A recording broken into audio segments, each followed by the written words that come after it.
একবার এক নামকরা মনোবিজ্ঞানী মানসিক চাপ বা স্ট্রেস ম্যানেজমেন্ট নিয়ে একটি সেমিনার নিচ্ছিলেন।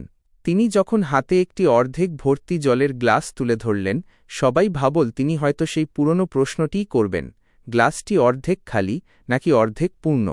কিন্তু তিনি হাসলেন এবং সবাইকে চমকে দিয়ে জিজ্ঞেস করলেন, এই গ্লাসটির ওজন কত?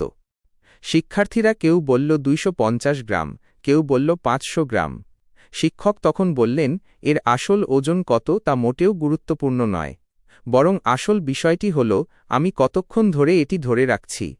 গল্পের মূল অংশ তিনি ব্যাখ্যা করলেন, আমি যদি এটি 1 মিনিটের জন্য ধরে রাখি তবে কোনো সমস্যা নেই। আমি যদি এটি 1 ঘন্টার জন্য ধরে রাখি তবে আমার হাত ব্যথা করতে শুরু করবে। আর আমি যদি এটি সারাদিন ধরে রাখি তবে আমার হাত অবশ হয়ে যাবে এবং আমি গ্লাসটি ফেলে দিতে বাধ্য হব। গ্লাসটির ওজন কিন্তু বাড়েনি, কিন্তু আমি যত বেশিক্ষণ এটি ধরে রাখলাম এটি আমার কাছে তত বেশি ভারী মনে হতে লাগল। জীবনের শিক্ষা।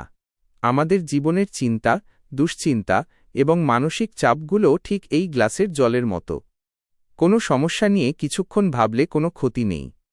একটু বেশি সময় ধরে ভাবলে তা আপনার মনের ওপর চাপ সৃষ্টি করবে। আর যদি সেই সমস্যাটি নিয়ে আপনি সারাদিন এবং সারারাত পড়ে থাকেন তবে তা আপনাকে পঙ্গু করে দেবে। আপনি অন্য কোনো কাজ করার শক্তি পাবেন না। শিক্ষণীয় বার্তা। দিনের শেষে বিছানায় যাওয়ার আগেই আপনার হাতের সেই জলের গ্লাসটি নামিয়ে রাখতে শিখুন। অর্থাৎ দুশ্চিন্তাগুলো সেখানেই ছেড়ে দিন। কোনো সমস্যাকে বয়ে বেড়ানোর অর্থ হল নিজেকে তিলে তিলে শেষ করে দেওয়া। আপনি যদি বর্তমানে কোনো নির্দিষ্ট বিষয় নিয়ে দুশ্চিন্তায় থাকেন, তবে আমি কি আপনাকে সেই সমস্যাটি সমাধান করার কোনো উপায় খুঁজে দিতে সাহায্য করতে পারি?